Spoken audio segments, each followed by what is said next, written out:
नमस्कार दोस्तों, Kota career point channel में आप सभी का बहुत बहुत स्वागत है। मेरा नाम है Mahendra Singh Naruka, the faculty of social science. आज के इस वीडियो में मैं आपके साथ डिस्कस करना चाहता हूँ पॉलिटिकल मूवमेंट के बारे में। मैंने अपने पिछले वीडियो में भी पॉलिटिकल मूवमेंट के बारे में बात की थी। बस फ़र्क ये था, वो पॉलिटिकल मूवमेंट जो पार्ट 7 में डिस्कस किया गया था वो 1857 से 1919 के बीच में था, यानी कि टाइम पीरियड का फ़र्क है। आज ये पार्ट 8 का जो टॉपिक है 1919 से 47 के बीच में जो पॉलिटिकल मूवमेंट्स चले उसके बारे में हम चर्चा करेंगे।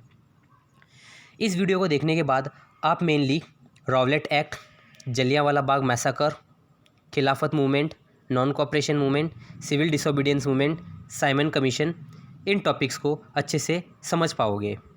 तो आप सभी से रिक्वेस्ट है कि आप अंत समय तक इस वीडियो में बने रहिएगा। तो आइए वीडियो की शुरुआत करते हैं। सबसे पहला टॉपिक है home rule movement. Home rule movement की शुरुआत एनी बेसेंट नाम की एक आयरलैंड की लेडी थी, पेशे से वकील। सन था 1915। 1915 में इन्होंने होम रूल लीग स्थापित की थी। ये होम रूल लीग का मॉडल इन्होंने अपने देश में हो रहे आयरिश होम रूल लीग के आधार पर रखा था। ये एनी बेसेंट जैसे कि पेशे से वकील थी, ये संगठन किस तरह से फॉर्म होता है ये सब चीज़ें जानती थी। इनका तर्क था कि भारत जैसे सिविलाइज्ड कंट्री में अंग्रेज़ सिविलाइजेशन और कल्चर फैलाने के नाम पर भारत को लूट रहे हैं, एक्सप्लॉइट कर रहे हैं, और भारत को अंग्रेज़ों से किसी तरह की शिक्षा लेने की कोई ज़रूरत नहीं है। भारत को एक स्वतंत्र देश बनने की ज़रूरत है। लोकमान्य तिलक ने भी 1916 में अपनी खुद की होम रूल लीग इस्टेब्लिश कर दी, यानी कि खुद का स्वशासन आंदोलन शुरू कर दिया। अब देखिए, एनी बेसेंट और लोकमान्य तिलक दोनों का ही ऑब्जेक्टिव ये था कि ब्रिटिश साम्राज्य के अंदर लोगों में इंडिपेंडेंस, फ्रीडम, स्ट्रगल, इन सब चीज़ों से अवेयर करवाना, और ये अपने उद्देश्यों में सफल भी हो चुके थे। फिर हम बात करेंगे रॉवलेट एक्ट 1919 की। फर्स्ट वर्ल्ड वार के समय में अंग्रेज़ों ने भारत से मदद मांगी इंडियन सोल्जर्स की। उस समय लोकमान्य तिलक इसके खिलाफ थे, हालांकि कुछ कांग्रेस के लीडर्स इसके समर्थन में थे कि मदद दे दी जाए। ब्रिटिशर्स ने ये कहा, हम आपको कंसेशन देंगे, छूट देंगे, हम आपको कोऑपरेट करेंगे, हम भी आपके काम आएंगे। और ये कहकर अंग्रेज़ों ने भारतीय लोगों का साथ लिया, फर्स्ट वर्ल्ड वार लड़ाई की, और जीत भी हासिल हुई अंग्रेज़ों को। लेकिन इन्होंने क्या किया?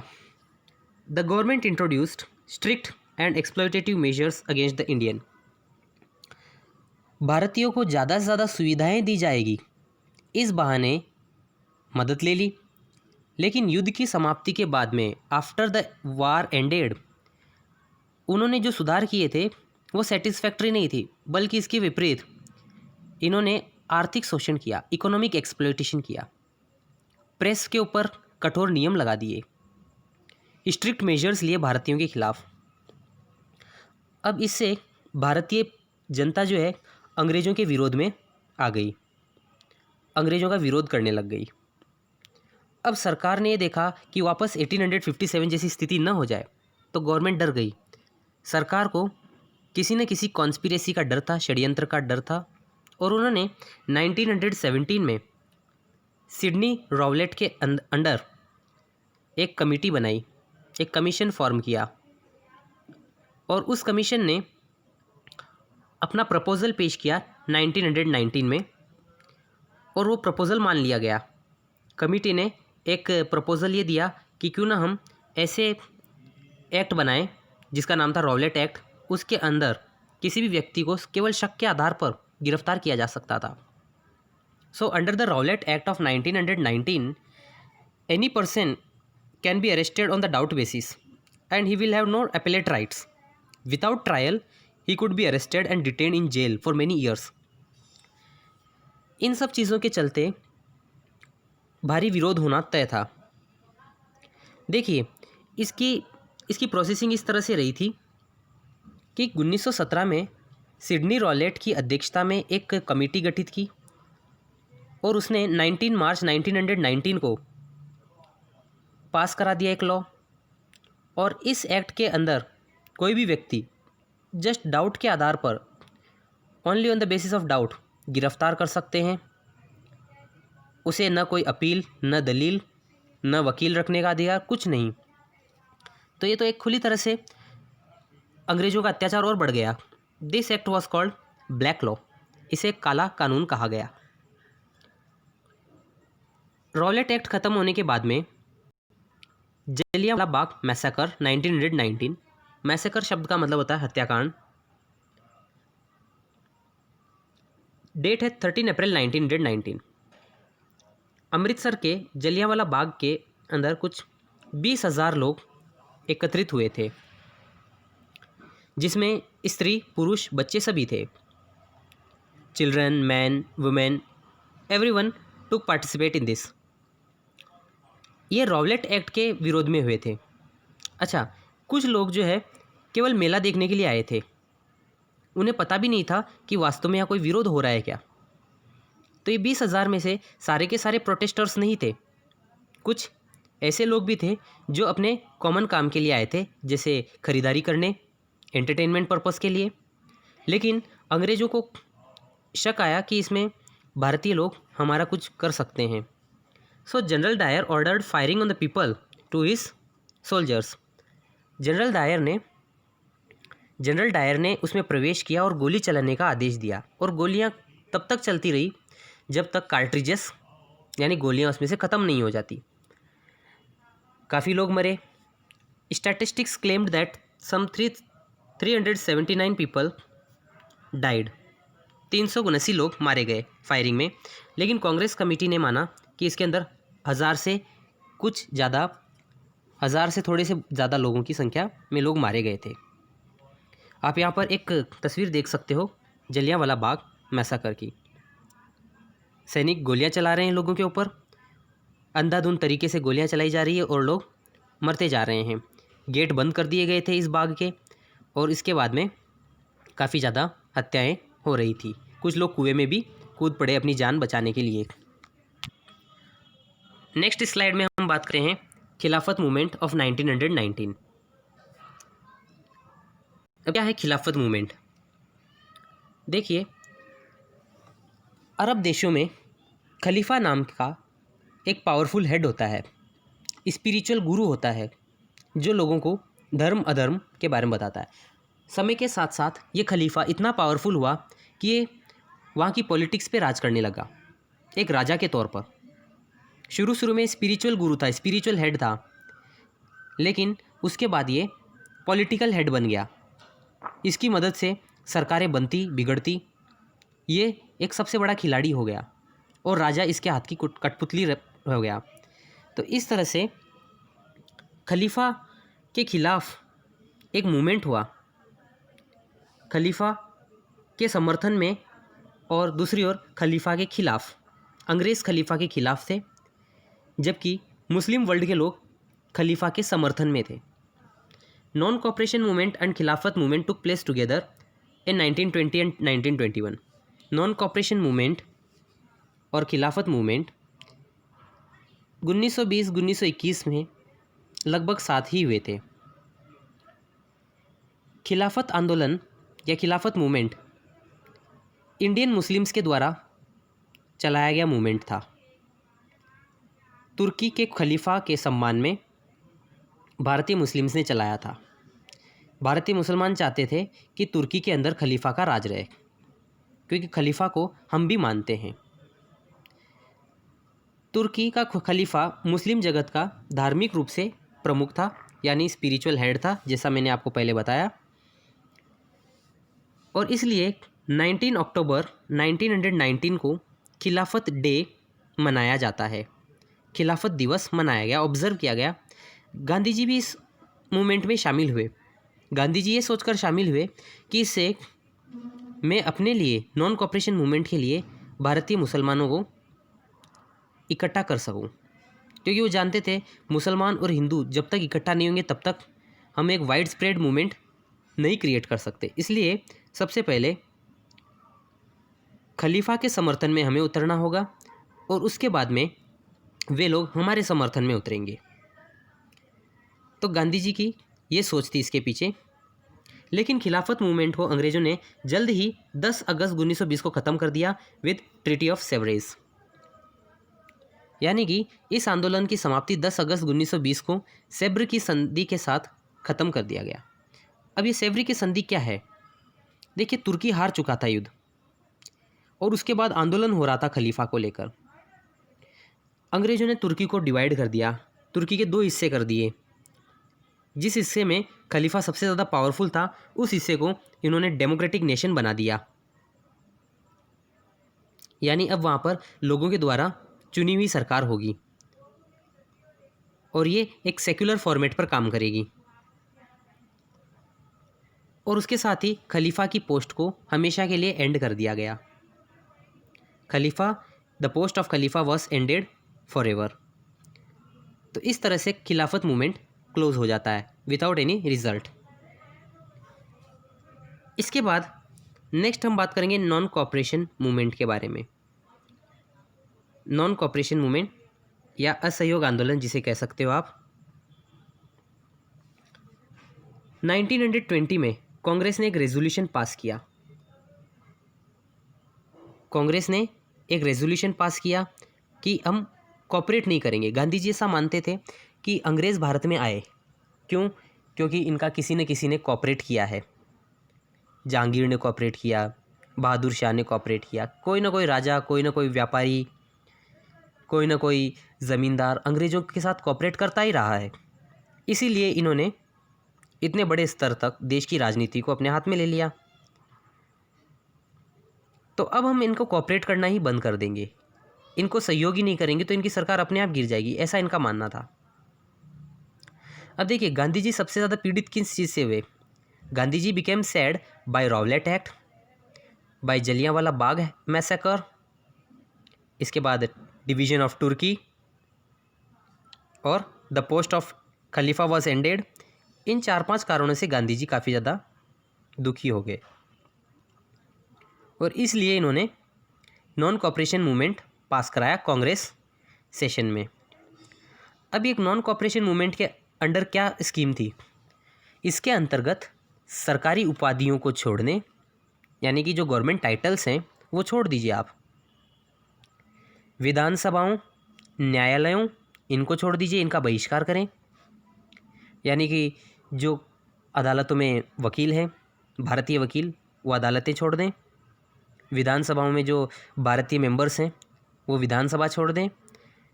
इसके अलावा गवर्नमेंट इंस्टीट्यूशंस, जैसे पुलिस व्यवस्था है तो उसमें भारतीय पुलिस नौकरी छोड़ दें, क्योंकि इनका हम ही कॉपरेट कर रहे हैं और हम इनको कॉपरेट नहीं करेंगे तो ये चला नहीं पाएंगे देश को। विदेशी माल का बहिष्कार करें। ये सब चीज़ें गांधी जी के एजेंडे में थी। वंस अगेन मैं रिपीट करता हूँ, इसके अंतर्गत गवर्नमेंट टाइटल्स को छोड़ना, विधानसभाओं यानी लेजिस्लेचर्स, जुडिशियरी, गवर्नमेंट इंस्टीट्यूशंस, विदेशी माल, इन सब का बहिष्कार करें और टैक्स नहीं दें। सरकार को टैक्स नहीं देना है। अगर ये सब कर लिया जाता है तो सरकार बहुत आसानी से गिर जाएगी, सरकार लंबे समय तक चल नहीं पाएगी। लेकिन ये इतना आसान नहीं है, इसमें अपने आप को फुल डिसिप्लिन में रखना। इसके अलावा नेशनल एजुकेशनल इंस्टीट्यूशन की स्थापना करना, क्योंकि अगर आप स्कूल और कॉलेज छोड़ दोगे तो आपका एजुकेशन का क्या होगा? आपसी झगड़े पंच निर्णय द्वारा तय करना। अगर क्राइम बढ़ रहा है और न्यायालय बंद है, जुडिशरी बंद है, तो उनका सॉल्यूशन कौन करेगा? तो आपसी पंच करें इसका निर्णय। इसके अलावा अगर आप विदेशी माल का बहिष्कार कर रहे हो, विदेशी कपड़ों की होली जला रहे हो, तब आप क्या पहनोगे? इसलिए हाथ से बने हुए कपड़े वो यूज़ में लें।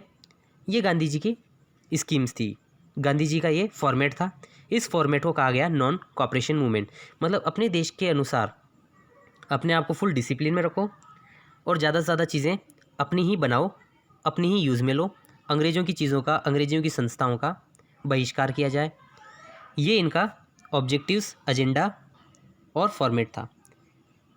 1921 में इस मूवमेंट में लगभग 3000 लोग जेल गए। Somewhere about 3000 people went to jail in 1921 while doing this movement. और इंडियन हिस्ट्री में ये फर्स्ट अपॉर्चुनिटी थी कि स्वराज्य के लिए इतना बड़ा संघर्ष हुआ। इतनी बड़ी जनता ने भाग लिया। This was the first time in Indian history when struggle took place at very large scale.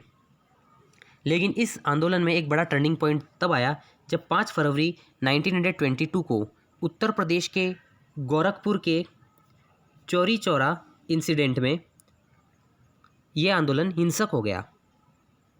यानी कि भारतीय लोगों ने 20 पुलिस वालों को मार दिया, पुलिस स्टेशन को आग लगा दी, और जब यह बात गांधी जी तक पहुंची तो गांधी जी ने इस मूवमेंट को बंद कर दिया। This movement was called off. और गांधी जी ने कहा कि भारत अभी आज़ादी के लिए अच्छी तरह से तैयार नहीं है, इन्हें और ट्रेंड करना पड़ेगा वॉलेंटियर्स को, और उसके बाद में हम नॉन वायलेंस यानी अहिंसक तौर पर संघर्ष करेंगे।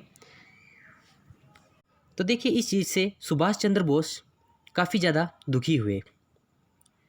उन्होंने कहा कि ये काफ़ी दुखदाई है कि इस समय में जब आंदोलन अपनी गति पकड़ रहा था तब बंद कराया गया।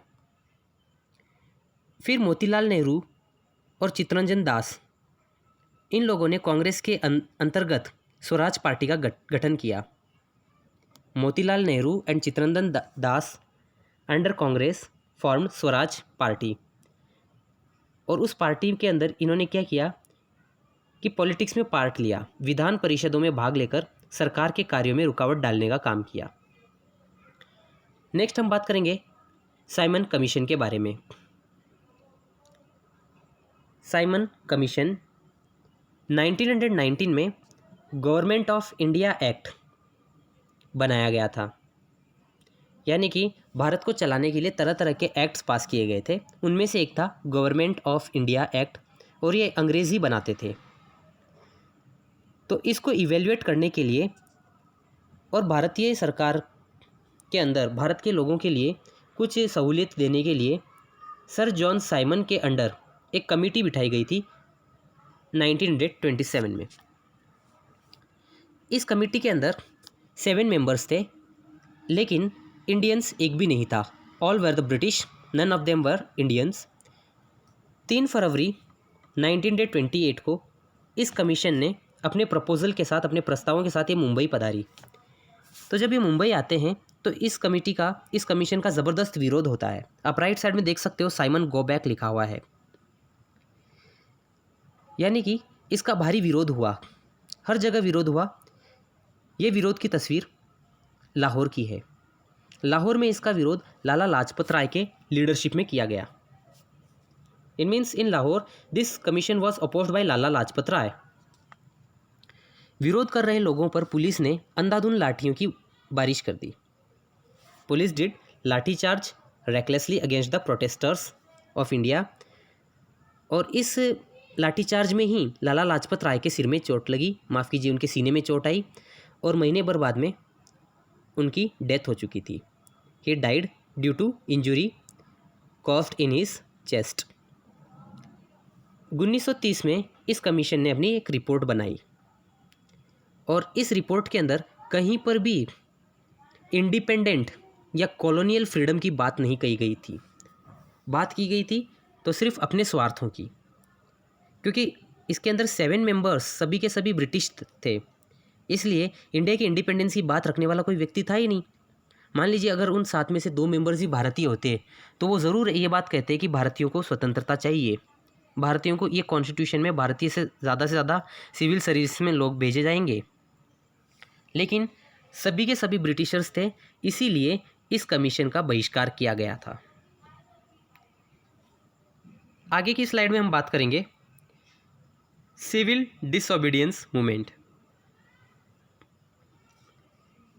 23 दिसंबर 1929 को लाहौर के अंदर कांग्रेस सेशन होता है। अब कांग्रेस सेशन का क्या मतलब होता है? कांग्रेस सेशन का मतलब होता है मीटिंग। सेशन का मतलब होता है एक मीटिंग। तो 1929 दिसंबर 30 Lahore session of Congress took place, जिसमें जवाहरलाल नेहरू ने एक रेजोल्यूशन पास किया, पूर्ण स्वराज। पूर्ण स्वराज यानी कि टोटल इंडिपेंडेंस। इसका इनडायरेक्ट मतलब ये हुआ कि अंग्रेज़ हमें आधी आज़ादी देने को तैयार थे उस समय, हाफ इंडिपेंडेंस, जिसमें ज़्यादातर पावर अंग्रेज़ों के पास थी। तभी नेहरू जी ने ऐसा प्रस्ताव लाया पूर्ण स्वराज का। अब ये टोटल इंडिपेंडेंस के लक्ष्य को हासिल करने के लिए Gandhi ji he did Dandi march and took 78 volunteers with him. This was the start of civil disobedience movement. 12 March को शुरुआत हुई यात्रा साबरमती से लेकर दांडी तक। Dandi was a coastal area. Sabarmati Ashram से 200 किलोमीटर दूर गुजरात में समुद्र के तट पर स्थित दांडी गांव है। वहाँ तक ये पैदल चले और इन्हें 24 दिन लगे। 12 मार्च से 6 अप्रैल 1930 के बीच की बात है। और दांडी पहुंचकर इन्होंने नमक बनाकर अंग्रेजी कानून तोड़ा। नमक को लेकर अंग्रेज़ों का कानून था कि नमक बनाने का अधिकार सिर्फ अंग्रेज़ों को होगा। Salt manufacturing was only exclusive right to the Britishers. साथ ही उस पर भारी भरकम टैक्स लगाया जाता था, तो नमक महंगा था, गरीबों की पहुंच में नहीं था। गांधी जी कह रहे थे कि नमक कॉमन मैन के व्यक्ति में, आम आदमी की पहुंच में आना चाहिए। On 6 April 1930 Gandhi ji reached Dandi, made salt, और इस केस में 60,000 लोगों को जेल में डाला गया। अगेन ये नॉन कॉपरेशन मूवमेंट से भी बड़ा था। इस आंदोलन में गैर कानूनी नमक बनाना, महिलाओं द्वारा शराब की दुकानों को ख़त्म करना या तोड़ना, अफीम के ठेकों, विदेशी कपड़ों की दुकानों पर धरना देना, विदेशी वस्त्रों को जलाना, इसके अलावा छुआछूत से दूर रहना यानी अनटचेबिलिटी से दूर रहना। स्टूडेंट्स को कहा गया कि आप सरकारी स्कूल का त्याग कीजिए, आप कॉलेज छोड़ दीजिए। सरकारी कर्मचारियों को कहा गया कि आप नौकरियों से त्यागपत्र दे दीजिए यानी गिव रेजिग्नेशन लेटर। ये सब अपील गांधी जी ने की थी और ये आंदोलन बहुत जल्दी भारत में फैल गया था और इससे अंग्रेज बुरी तरह से परेशान हो गए थे। देश भर में स्ट्राइक्स, हड़तालें, प्रोटेस्ट, डेमोन्स्ट्रेशन सब जगह हो रहे थे। विदेशी वस्त्रों के बहिष्कार हो रहे थे। इस आंदोलन की विशेषता ये थी कि इसमें महिलाओं ने भी बढ़ चढ़कर भाग लिया था। अंग्रेज सरकार परेशान हो गई और 5 मार्च 1931 को गांधी जी से बात करने के लिए कहा कि हम आपके साथ समझौता करना चाहते हैं, आपकी मांग हम स्वीकार करना चाहते हैं, बताइए क्या मांग है। तो वो 5 March 1931 Gandhi Irwin pact took place. Pact का मतलब समझौता। गांधी और इरविन कौन था? वाइसरॉय था उस समय का, तो समझौता होता है। वाइसरॉय ने इस बात की घोषणा की कि इंडियन कॉन्स्टिट्यूशन का डेवलपमेंट करना और इंडियंस को डोमिनियन स्टेटस देना ये हम चाहते हैं। गांधी जी ने संवैधानिक सुधारों के लिए जब उनको बुलाया गया तो उन्हें अपना मूवमेंट वापस रद्द कर दिया, यानी कि उन्हें लगा कि हमारी मांगें मान ली गई है। लेकिन जब वापस लौटे ये भारत तो उनको ऐसा लगा कि हमारे साथ हमारे साथ बुरा ही काम किया गया है, हमारी सारी मांगें नहीं मानी गई है। Gandhi ji again went to London for second round table conference. Round table conference में वापस गए for the same Indian constitutional reforms, लेकिन अगेन डिससेटिस्फैक्शन के साथ लौटे और 1932 में इस मूवमेंट को वापस से इन्होंने शुरू किया। दिस मूवमेंट वॉज रीस्टार्टेड इन 1932, लेकिन अब इस मूवमेंट ने पहले जैसी बात नहीं रही। 1933 में मूवमेंट फेल हो जाता है। ये मूवमेंट उतना नहीं चल पाता है और ये मूवमेंट बुरी तरह से ख़त्म हो जाता है। तो इस तरह से 1919 से लेकर 1933 तक के जो पॉलिटिकल मूवमेंट्स है वो हमने कवर किए। आई होप आपको ये वीडियो बहुत बहुत पसंद आया होगा। This is the end of this video. Thanks for watching this video and have a great day.